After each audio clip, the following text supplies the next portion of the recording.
Hi, and welcome to episode 2 of Music Education, Why It Matters. Today we sit down with Dr. Charlette Moe from North Dakota State University. Enjoy. My name is Charlette Moe, and I'm an associate professor of music here at NDSU. I taught public school in Minnesota for 15 years, and this is actually my 16th year here at NDSU. So I've been a music educator for 31 years, unless I count that I really started when I was 14 teaching piano lessons, because then I would get to add another 8 years to that number. So I almost am nearing being an educator for 40 years. I have an undergraduate degree, a music education, Bachelor of Music with piano performance from Concordia. And I have a Master's of Science in Music Education from Minnesota State University, Moorhead.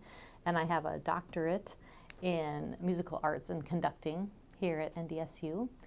I taught K through 12 in Minnesota. I had some positions that were just elementary and some that were just middle school choir, and then I had positions that were K through 12.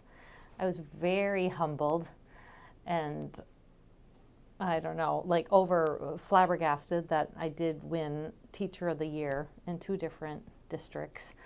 And I never felt worthy of those awards, but they're very precious to me. Here at NDSU, I conduct 2 choirs. We have 5 choirs here at NDSU, and I conduct 2 of them, University Chamber Singers and Cantemus, the soprano and alto choir. I supervise student teachers. I teach methods class and choral lit classes. And then I also do a lot of coordinating for the Masters of Music and Music Ed, and I assist with graduate duties. Part of why I became a music educator is I think part of it was just it chose me. I've been a music educator for 31 years, and 15 of those years were in public schools in Minnesota, both large schools and small schools, Moorhead and Bemidji, and a little town called Ullin-Hitterdal. And I planned to come back to NDSU for just 1 year. I wanted to return to the nest of a music department. When you're a public school teacher, you're working so hard and you're trying to motivate everyone and give them the best experiences possible. And so my plan was to come to NDSU for 1 year on a sabbatical and go to recitals and talk about things that are important to music teachers and educators, like articulation and intonation and all these things. Well, that was 16 years ago. And I fell in love with NDSU, and I fell in love with the idea of teaching teachers how to be music educators. I started teaching piano lessons when I was 14. I was accompanying the choir in my small high school, and all of a sudden the parents were hearing me accompany the choir, and they started asking me to teach. And I was very fortunate to have piano lessons at the Bell Mayhew's Conservatory in Bismarck, North Dakota. And my main teacher was Royal Hopkins, but once you learned a piece of music well enough, he would send you up to Bell Mayhew's, and you would have mini lessons. I am kind of a generation away from my actual age. I don't know if that makes sense, but my dad had me when he was 45, and his parents were much older also. So when I try to explain like how I was raised and kind of what I came from, is my grandfather died in 1927. So that whole generation above me, I never met them. They were all gone by the time I arrived. And so my grandmother, she was widowed in 1927 with 4 children aged 5 and younger. And while she still held on to the family farm and still taught school, she was also the organist, accompanist for 2 different church services, one in Finnish and one in English. And then she was also the accompanist to the silent movies when they would come through town. And so I think this passion and love for teaching music goes back to this person that I never met. And my parents really supported us in that music was important. My dad only finished 8th grade because he bought his first tractor when he was 12, because his own father died when he was 5. So his childhood was cut very short. And there's a Zoltan Kodály quote about the best music for the best is the best music for all. And I think my dad is the one that is so reflected in my life, that he only graduated from 8th grade. He lived all 88 years, except for 4 years in World War II, in the same farmhouse. But he made sure that his children had the best music education possible. And I'm sure the bill to have your children go to the Belmayhews Conservatory at the time was probably quite spendy for a very poor farmer. So I think genetically, and I think a little bit of realizing, even at that young age of 14, that it was powerful to transfer this beautiful subject matter, that you can be expressive and you can, create something beautiful. I mean, we're really artists. We're creating something at that time. And then I was fortunate enough, I call myself the reigning tri-college mutt because I was fortunate to go to Concordia College. And the reason why I chose Concordia College is I heard the Concordia choir at my cousin's graduation, and I pointed to the choir and I told my parents, I'm going there for school. And I hadn't applied or anything like that, but it was just, I was so in love with that opportunity to create music. So I went to Concordia and I finished, and I ended up doing some Kodály training at St. Thomas down in the Twin Cities. Eventually I transferred those credits into Minnesota State University Moorhead. And then I have my doctorate here from NDSU. So I'm the reigning tri-college mutt because I have a degree from Concordia and MSUM and NDSU, and I've also worked for all 3 of the organizations too. And getting to learn from so many different people from all the different universities and colleges in the Fargo-Moorhead area, really inspiring. I mean, it's a great location. So I think when you ask me the question, why you became a music educator, I think it was getting so exposed so early, having support, having teachers that it wasn't just the subject matter. I mean, they touched your soul on how to create something. And I don't know, a little bit of the responsibility of that you've been handed all this amazing knowledge and experience, and that it feels rewarding to get to pass that on to the next people.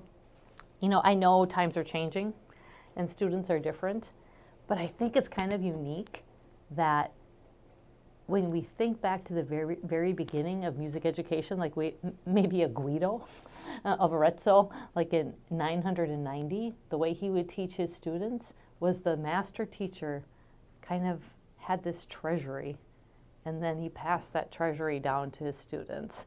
And I think in music, and probably other subject matters too, that basic part of being part of a continuum is assuring that generations to come will get to have that experience too.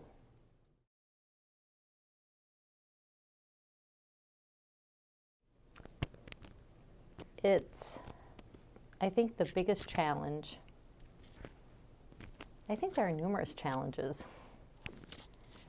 I think in a time of instant gratification, that when it is a skill-based concept, that you have to be patient and it has to be nurtured. Something that kind of breaks my heart that I know everybody else just thinks is funny, but on Facebook, when there are all these little cartoons about I was having a wonderful day and then my child got the recorder out, it breaks my heart because that's what children need. They need to practice. And the same as a great violinist or a great, I can't think of another instrument that, at the beginning, it doesn't, it takes time. We certainly don't make fun of young athletes if they travel and they don't know that they have to dribble every step. We just say, pick that ball up and keep going. And so I think we have to accept that it's a learned process that takes time. We have an interesting two sides to music. I don't want to say it's two sides, but sometimes it feels like that. So we have people that are professional musicians, and they have teams of people that are making them look and sound as great as possible, with auto-tune, with background tracks. And then if we hear young students sing the Star Spangled Banner without enhancements or additions, and we just see that raw skill being developed, and then we make the mistake of judging those children against what we hear professionally, that's hard to combat. And my mom, bless her heart, she was always the grandma that always said, let me hear your piano lesson. Let me hear your trumpet. What page are you on right now? And it's that, I think part of that was why I turned into a musician, because it was never, oh my gosh, that sounds awful. It was never something I was made fun of. It was, I mean, you're putting yourself out there. It was always, wow, you're getting better. And I think for music educators, to kind of make sure the whole world knows, to make sure administration knows, to make sure parents know that it's coming along. And it's the same as our young kids when they go skiing the first time and they and they fall practically off the chairlift.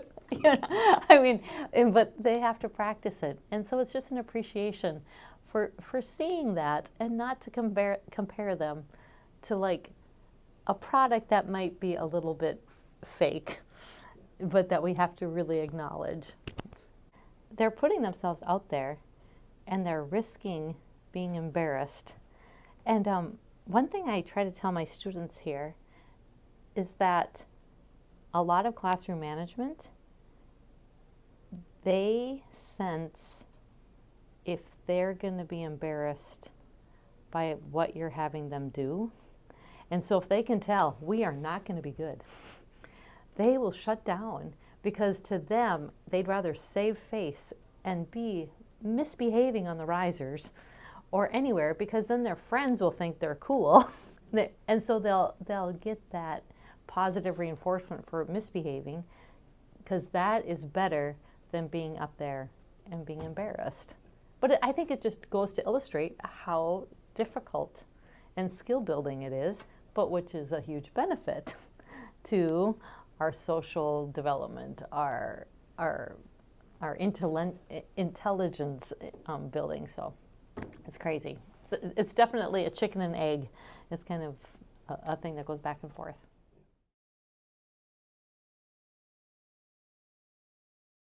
When we're recruiting for students, and it doesn't matter if they're engineering majors or pharmacy majors or agricultural, econ majors, is that in this world right now, I think we need to do everything we can to build community. That we aren't isolationists and we aren't individuals, but we're part of this humanity. And the community might be our school, it might be our city, it might be our state. And I think one of the unbelievable benefits of ensemble work, and it doesn't matter what level you are, is that it builds community. And maybe somebody in that group might be a junior accounting major, and you're a freshman accounting major, and all of a sudden you have a connection with somebody. I think in this day and age of screens, that the actual personal connection is a little bit missing and scary for so many people, because it's almost like passive music making, that we don't feel like people learn music very well just by passively listening. Well, I feel like that's what some of our social media is. It's passive connection building. And I'm not saying that it's, I love Facebook. I mean, it's a chance for me to see my niece's prom dresses. It's a chance for me to get to see things that are happening that I can't attend. But I think for our students, and the ability to feel needed is so important. In pioneer days, children had a much less occurrence of depression than our current students do today. And part of it is because they knew on that pioneer farm they were needed. They were absolutely needed to help with the other siblings, to help with the work, with everything in there. And you know what music is? We need people. And you know what? They feel it. If they're the tenor that can sing the high F sharp, or if they're the bass who can have that E, or if they're the trumpet player who can do that. And I think so, besides music skills, we build community. And so when students are looking at, do I continue in music? Is this part of me? It's absolutely, because you are kind of getting a chance to feel needed. And music needs you, and the public needs you. We build community, and I say, plus, besides building community within wherever you are, and I don't care if you're not at a university school, there's always a choir. There's some place that you can make music with, a barbershoppers, a community band. But then you invite people to your concert. And then I tease them, well, maybe, they'll take you out to eat afterwards. You're building those relationships and things like that. And boy, with music, as educators, I keep trying to say it's not necessarily what music your students are doing, but what music can do for your students. This hierarchy of like, you must be doing this or you must be doing that, that's really not the function of music. We're happy that people can play and sing the most difficult things. But as far as our gift to humanity, I think it's that being part of a group, building a relationship that is real. It's not passive. And you feel needed. You are needed to be in that group, because that choir won't sound nearly as wonderful if it's only half of its size.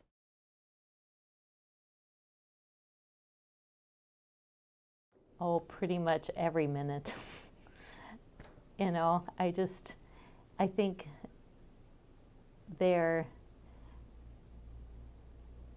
you just feel connected to the world when you teach. Whether it's pop culture that I ask them, like I said, what's a TikTok? Like, I don't know what this is. Whether it's a musical question, do you want to lift there? Sometimes they make me a better teacher because I don't know how to read them. That I think maybe they're giving me a no expression because maybe they don't like me or something. And then you find out later that no, maybe something happened to their family.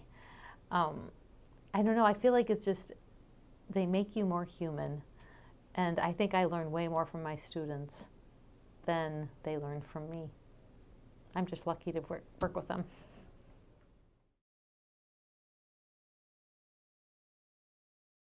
That to be a successful musician, you don't have to be the #1 pianist in the studio. You don't have to be the #1 singer. You don't have to be the best of anything, but that it's about your own personal journey, and to not compare yourself to other musicians, but to keep on making goals for yourself and to celebrate when you make those goals. I think it's tough not to be really hard on yourself. Thanks for watching episode 2 of Music Education, Why It Matters. If you'd like to be notified of future episodes, please hit the subscribe button and click on the bell. Thanks for watching, and see ya.